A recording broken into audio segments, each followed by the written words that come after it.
Script మూర్తి గారు చెప్పినప్పుడు మీకు ప్రతినిధి 2 అని చెప్పారా? లేకపోతే స్క్రిప్ట్ చెప్పిన తర్వాత ప్రతినిధి 2 అన్నారా? స్క్రిప్ట్ చెప్పిన తర్వాత ప్రతినిధి 2 అయింది. డిస్కస్ చేసుకొని. So initial we thought of another title, వేరే టైటిల్ అనుకున్నాం. దెన్ స్క్రిప్ట్ గురించి మాట్లాడుతున్నప్పుడు the character shades are very similar to ప్రతినిధి.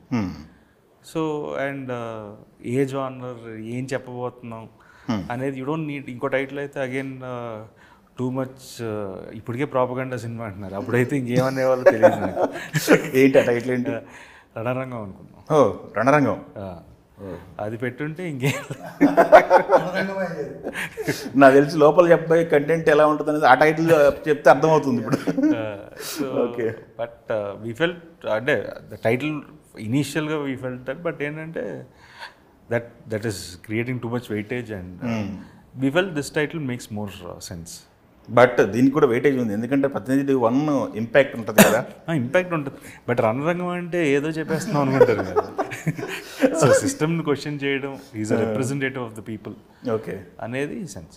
ఓకే, మూర్తి గారు స్క్రిప్ట్ అనగానే ఫస్ట్ అసలు మీ ఆలోచన ఏంటి? మూర్తి గారు అంటే స్క్రిప్ట్ ఏంటన్నారా? ఇప్పుడు మీరు మూర్తి గారు అంటే డైరెక్టర్ అనగానే ఎలా ఫీల్ అయ్యారు, అలాగే ఫీల్ అయ్యాను నేను. అంటే ఇనీషియల్గా ఎవరికైనా నేను ఫస్ట్ కలిసినప్పుడు మీకు కథ చెప్తానండి అని వెళ్ళిపోయారు. ఇది కాదు అంటున్నాడు ఏంటి అనుకున్నాను. దెన్ ఒకసారి నెక్స్ట్ టైం కలిసినప్పుడు లైన్ చెప్పారు. ఓకే సార్ అర్థంగా చెప్పారేమో లైన్ అని నేను వదిలేశాను.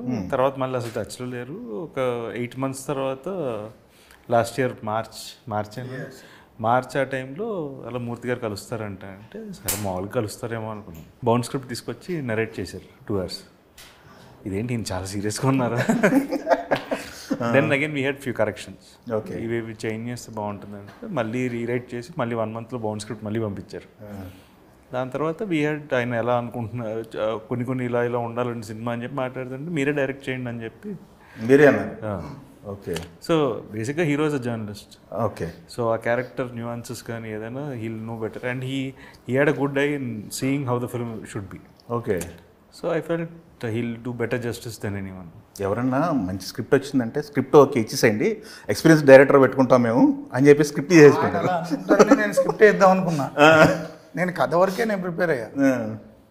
ఓకే, రోహిత్ గారే చేయమన్నారు. అంటే కొన్ని కట్ త్రోట్గా తీయగలుగుతారండి, కొందరు భయపడతారు. ఓకే, ఇప్పుడు అనుకున్నట్టు తీసారా మరి? ఏ రోజు అయితే మీకు ఒపీనియన్ వచ్చింది కదా, ఆ ఒపీనియన్ తగ్గట్టు తీసారు ఇప్పుడు? అదే తీశారు, తగ్గట్టు కూడా కదా, అదే తీశారు. ఏదైతే చెప్పారో అదే తీశారు. ఓకే, మూర్తి గారు చెప్పండి, మీరేంటి జర్నలిస్ట్గా 30 సంవత్సరాల నుంచి అందరికీ సుపరిచితులు, సడన్గా డైరెక్షన్ వైపు మనసు ఎందుకు మళ్ళీంది, ఎందుకు చేయాల్సి వచ్చింది? సడన్గా డైరెక్షన్ వైపు అయితే మనసు మళ్ళలేదు. సడన్గా డైరెక్షన్ వైపు హీరో గారు ప్రొడక్షన్ వాళ్ళు మళ్ళించారు. బట్ నేను కథలు రాద్దాం అనుకున్నాను. ఓకే, అంటే అంతకుముందు కూడా నాకు సాహిత్యం బాగా ఇష్టం, విస్తృతంగా చదివా తెలుగు సాహిత్యం. ఓకే, ఒక జర్నలిస్ట్గా అన్నీ చదువుతాం కదా.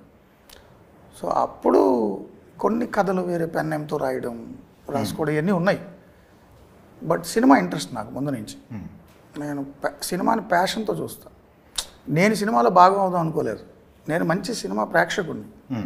అన్ని సినిమాలు చూస్తా, అన్ని వుడ్లు చూస్తా, కాలీవుడ్, మాలీవుడ్, టాలీవుడ్, బాలీవుడ్, హాలీవుడ్, అన్ని మూవీస్ చూస్తా. ఈ కరోనా 2-3 ఏళ్ళలో అయితే అందరూ చూస్తారు అన్ని భాషల సినిమాలు. సో అలా చూశాను. నేను సినీ ప్రేమకుండే కానీ సినిమా డైరెక్టర్ అవుదాం అనుకోలేదు, కథ రాద్దాం అనుకున్నా. సో అనుకోకుండా యాక్సిడెంట్గా డైరెక్టర్ అవ్వాల్సి వచ్చింది. ఓకే, అంతకుముందు నేను యాక్ట్ చేశాను 2-3 సినిమాలు. నేను చేసిన 3 సినిమాలు ఒక సినిమా మీద కూడా ఉంది. సో మీరు కూడా కారణం నన్ను ఇట్లా ఆగడానికి. ఓకే, తెలుగు 1 సినిమాలను యాక్ట్ చేశాను. ఎస్. ఓకే, ఇంకోటండి, మనకి స్క్రిప్ట్ రాసుకున్నారు. ఓకే, స్క్రిప్ట్ రాసుకున్న స్క్రిప్ట్లో ఫస్ట్ చెప్పిన స్క్రిప్ట్ ఇదేనా? మీరు రాసుకున్న స్క్రిప్ట్ మొత్తం చెప్తే రోహిత్ గారు ఇది సెలెక్ట్ చేసుకున్నారా? ఇదే చెప్పా, దాని గురించే డిస్కస్ చేశారు, ఫ్యూ కరెక్షన్స్ చెప్పారు, దాని మీద ఎక్కువ వర్క్ చేసాం, అదే చేసాం. ఓకే, వేరే స్క్రిప్ట్లో ఉన్నాయి, వేరే జానర్స్. ఓకే, స్క్రిప్ట్లో హీరో గారు జర్నలిస్ట్ అన్నారు అంటే మీ రిఫరెన్సెస్ ఏమైనా ఉన్నాయా దాంట్లో? మీ తాలూకు జీవితంలో జరిగిన ఏమైనా సీన్లు పెట్టారా? కూడా ఉంటారు, అందరు జర్నలిస్టులు ఉంటారు. సాధారణమైన ఒక జర్నలిస్ట్ పాత్ర అందరు జర్నలిస్టులకు ప్రతిబింబించే చిత్రం ఇది. ఓకే, కల్పితాలా లేకపోతే యథార్థ సంఘటనలు? అంటే స్టోరీ ఫిక్షన్.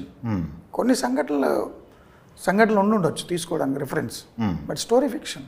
ఓకే, సంఘటనలు నిజమైన సంఘటనలు నేను ప్రభావితమై రాసుకుని ఉంటాను.